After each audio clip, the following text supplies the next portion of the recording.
dink dit werk vir almal anders, maar nie vir jou nie. Ons werk so hard, ons kyk na ons gesinne, ons doen wat ons moet doen, maar eendag kyk ons op en dink vir onsself, is dit nou eintlik my lewe?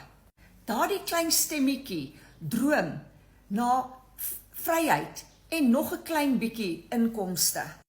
My naam is Moira, ek is 'n ma en 'n ouma en ek doen 'n klein besigheid van die huis af, maar die inkomste is baie onvoorspelbaar. Ek moet een van die dae aftree, maar my pensioenfondse is baie laag. So ek moet vir myself iets kry wat ek aanlyn en inkomste kan bou. Daarom het ek rondgekyk en ek het 'n aanlyn besigheid gekry wat beginnersvriendelik is, waar ek dollars kan verdien.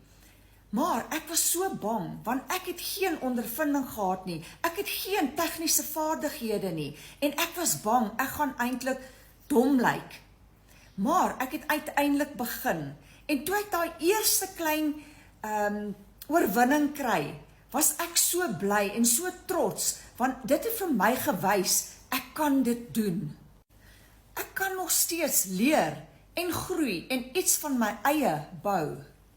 Vandag word ek wakker met 'n doel, want ek bou iets wat vir my vrede kan gee.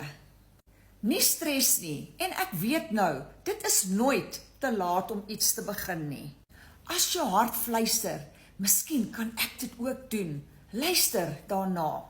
Kommentaar ja, en ek wys jou hoe ek begin het met een klein dapper stap 'n dag.